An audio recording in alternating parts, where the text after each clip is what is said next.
All right, Jim, so let's talk about, first of all, the Vikings over the weekend. Yesterday, big signing. Stephon Gilmore, 1 year, up to $10 million. Your thoughts on the Vikings bringing in Gilmore? I've been saying all summer, and then, of course, even more so in the wake of the tragic death of Kyrie Jackson, that they really needed cornerback health. And I felt like if they didn't go get real cornerback health, there's a part of me that felt like, okay, are they really fully invested in this season? Which, to fully get into that, of course, Kevin O'Connell's fully invested in the season. And, of course, Adolfo-Mensah is fully invested because they need to win to keep their jobs or to have strong negotiating stances. And they're also very competitive people, so, of course, they want to win. But, would ownership want to spend money if this team didn't look promising? This team does not look promising right now. I think when you add in Stephon Gilmore, you're saying, hey, let's at least give this team a chance. But you never know. This team does not seem to be set up to be highly competitive this year. But what if he wins some close games early? What if other teams have injuries? You kind of have to give yourself a chance. I think signing Gilmore gives him a chance. At his best, he's excellent. You do worry about guys who miss training camp. Sometimes they end up with soft tissue injuries. But he is a major upgrade, and he allows Murphy to play inside. He allows Griffin to be your second or third best corner instead of your second best corner.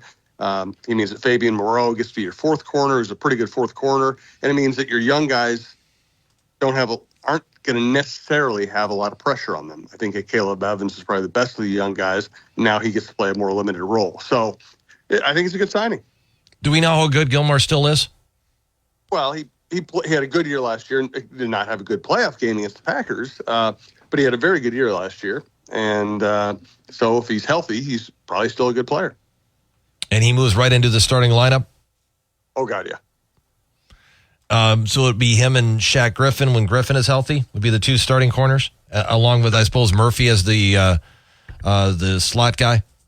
I mean, if you want to play paper games, we could write that down. The reality is that what I'm saying is that Flores, wants to be creative. He wants to use people all over the field in different places. So I really think that Gilmore, Murphy, and Griffin are kind of the three starters, and they will be used in whatever way the scheme calls for in any given play or in any given game. The expectation is, though, that they're going to use other players besides those three on the field in those positions. Well, I think Moreau is the fourth corner, and you will use four corners sometimes. Also, the variable here is Josh Metellus sometimes plays kind of a cornerback position. He roves all over, so that might also limit the number of pure corners you need. Jim, so in the game against the Browns on Saturday, they win. Both quarterbacks, Mullins and Hall, looked pretty good. Any takeaways from the game Saturday? Listen, they're playing against backups, and in the second half, you're probably playing against guys who aren't going to be in the NFL. But at least, I think Mullins played the way he plays. He is capable of getting the ball downfield. He wants to get the ball downfield. He pushes the ball, and he's going to make some mistakes. I thought he threw like one terrible pass toward the end zone. So I think Mullins is Mullins. He's probably your backup. And I thought Hall at least looked better in this setting than the last time we saw him last year. I'm not sure he's an NFL player, but at least he played well under these circumstances. I think the fact that they have run the ball pretty well the first two games is a kind of an indicator where the season is going. But, they just didn't play many starters. So, Lewis Cine actually made some plays and showed up again against lesser players, but at least he was active. But you just can't take much of backups playing. It's backups playing against backups. The starters playing against the Cleveland Browns starters early in the week is probably a lot more significant. What do you think of Lewis Cine? He was a guy that we expected big things from. He got hurt. Is he going to be a contributor this year? I don't see how. I think he's depth and special teams at best, and that's if he makes the team. I really think if his name wasn't Lewis Cine and he wasn't a top draft pick, and they didn't, and I don't even know if he'd make the team. I still don't know if he's going to make the team. I just don't think he fits. I just don't think he's good enough. You look at like Najee Thompson's their special teams guy. He plays cornerback, so he's going to make the team. Evans is going to make the team. I think for Scene to make the team, he would have to be able to beat out either Theo Jackson or Jay Ward, and I think those guys are both better players. So I actually think he's going to get cut. What do you think about the battle for the third and fourth receiver spots? I think this is locked down. So I think it's Jefferson, Addison, Naylor, top three. I think Powell will be kind of your veteran underneath receiver, and I think Tristan Jackson will be your fifth receiver. And I think Jackson's good enough that he will be given some packages and some plays. How about the defensive lineman? What do you think about Turner? We certainly have high hopes for this guy. He made some plays. Is he going to be a star? I think he probably will be a star. I don't know if it's going to happen this year. Right now he's raw. He doesn't have a lot of different moves. He's kind of a speed, power, bendy guy around the edge. Doesn't have a lot of other options. He's not quite as big as he wants to be or they want him to be. I think he will flash this year. I think he'll make some spectacular plays that make you go, wow. I don't know that he's going to be great on an every down basis. I don't even know if he's going to start. I mean, to start, he'd have to be in.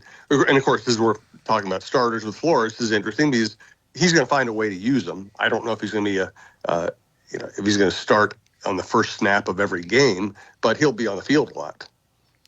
Jim, do you have any thoughts on Matt? Is it Corral or Coral who the Vikings signed as depth? Does he have a chance to make the team? I would guess not. The McCarthy injury means that Hall, instead of being somebody they're probably just going to cut, means he's kind of competing for the third quarterback spot, which might not even be active on game day, but it's still, you still need to have that person in your organization.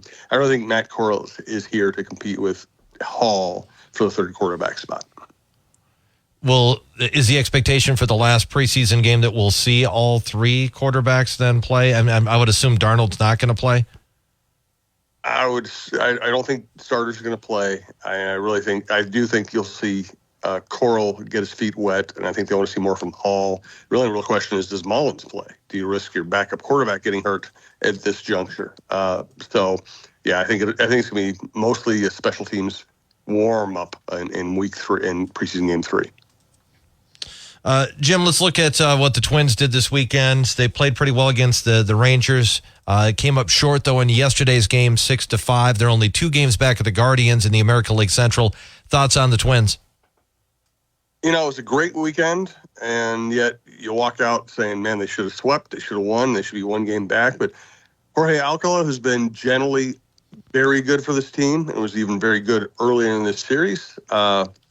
Just had one of those blow-up innings yesterday. And that's the thing. When he's good, he's great.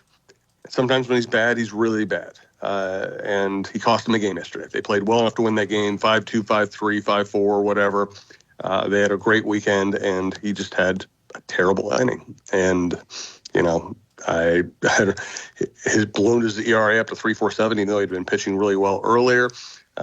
He's a good, and you know what? His teammates all rallied around him yesterday because they're going to need him. They're going to need him to be good, and they're going to need him to not do this again. There are a lot of ways you can lose games, and a lot of, let's face it, long baseball season, there are a lot of routine ways to lose games. You just go, okay, we didn't get that one hit we needed, and just shrug and move on. It's tough when one guy really bombs like this, but they're going to need him, so they can't. There's no time for recrimination or pretending he's not a big part of the team. He's a big part of the team. Jim, how about David Festa, who pitched pretty well for them again on Saturday, and with Richardson gave him a quality start on Friday. Are they pretty fortunate that they've got more pitching depth than maybe we thought they had when we started the season? Yes, I think we all knew that Festa had a chance to contribute this year. We all knew that Varland was, as long as he was a starter, he was going to at least get spot work. The Zebby Matthews rising so fast through the organization is kind of the variable here. And the fact that Festa has pitched pretty well. Now, Festa has a 4.96 ERA. It's not like he's pitched great, but,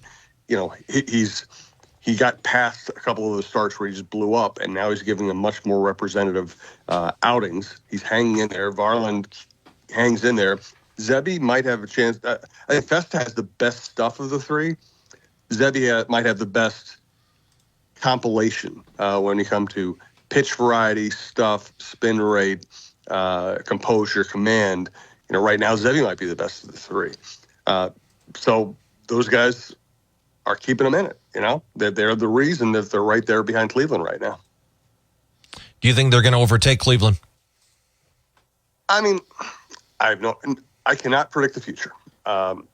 If I could predict the future, I would bet on sports and I'd be a billionaire. I have said all year, I think the Twins are the best team in the division. If they're healthy enough, I think they win the division. That's still where I am. They have not had Lewis, Correa, Buxton. I think the stats out there. Lewis, Correa, Buxton. I still feel like I'm not sure they've all played together this year. Isn't that amazing? So if they're reasonably healthy, I think they're the best team in the division. I think they'll win the division. But there's nothing wrong with making it as a wild card and taking your swing that way. We've seen teams go to the World Series and win the World Series doing that too. Yeah, I think I saw the stat. It was 17 games that those three that you mentioned. Okay, there we go. 17 games. 17 games. That's not as many as we had hoped. Yeah, and Lewis is still dealing with some groin soreness, but he's playing. Buxton is now Buxton and Correa are both on the injured list. Correa is probably still a little ways away.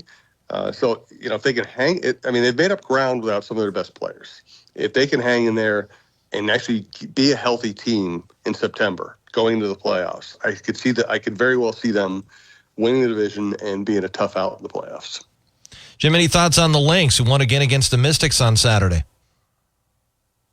Well, the Mystics are not good. So if you're a serious contender, you should take both games from them. But it's still impressive. It's still impressive where they are. It's still, honestly, I think the entire league is waiting for them to falter. They're just not that talented. And they're hanging in there, and it's impressive. Now they got a tougher schedule coming up. I think they have a couple back-to-back against the Aces here. The Aces are chasing them.